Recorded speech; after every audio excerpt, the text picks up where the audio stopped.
Okay, in this section, we're going to cover a few more aspects when it comes to melee combat and how it works. One of those aspects is zero firepower units and how they interact in melee. Now, they're going to attack and defend at a nominal firepower of 1 unless they're using a melee eligible support weapon that they can use instead.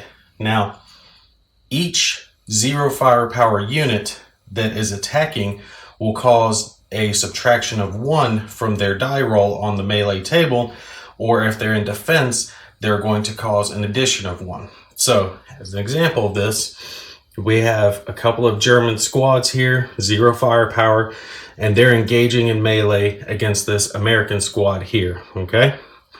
Now, you give them a nominal firepower of 1 each, giving them a total of 2 against the Americans' total firepower of 2. And this would put them at a 1-to-1 ratio, meaning normally they would have to roll an 8 or better to take it when in the combat.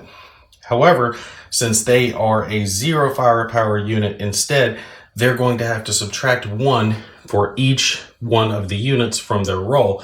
This effectively means they're going to need to roll a 10 or better to win at the combat. When the defenders attack back, it's just the reverse of that.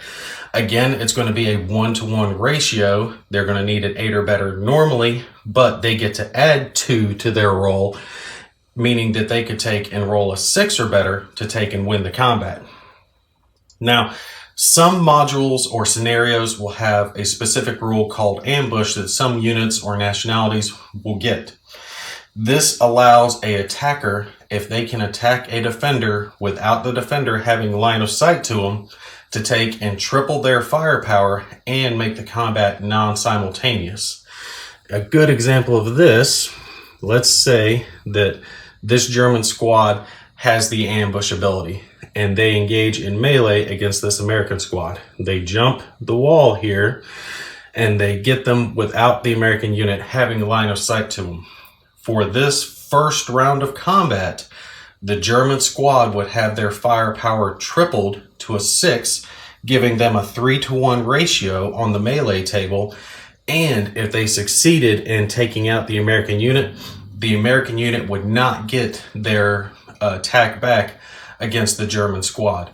After this first round of combat, though, melee would continue as normal. Now, there are also M superscripted units that are affected in melee combat. I've got an example on screen for you now.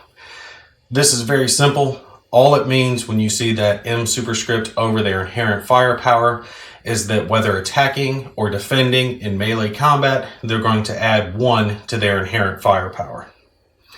The last thing we're going to cover very quickly is going to be the cavalry charge that we had touched on very briefly in a previous video. Now, cavalry, if they are at least 2 hexes away from an enemy unit, can take and engage in melee by charging them down.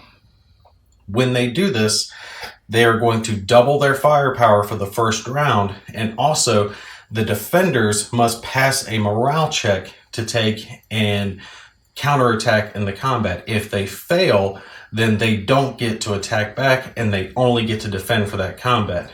So our Italian cavalry here charges down the US squad. They engage them in melee. Since they charge them down, they get to double their firepower to a 2, giving them a 1-to-1 ratio, and the American squad would have to pass a morale check against their morale of 6 to take and be able to counterattack during the melee. If they were a leader in the hex as well, the leader would have to take and pass a morale check as well to take and add their leadership value to the melee combat. Also, the previous rules concerning zero firepower units would apply to the cavalry. So if the cavalry were a 0 firepower instead of a 1, they would be given a firepower of 1. It would be doubled to a 2, and then they would conduct their combat, and then they would subtract 1 from their roll as normal.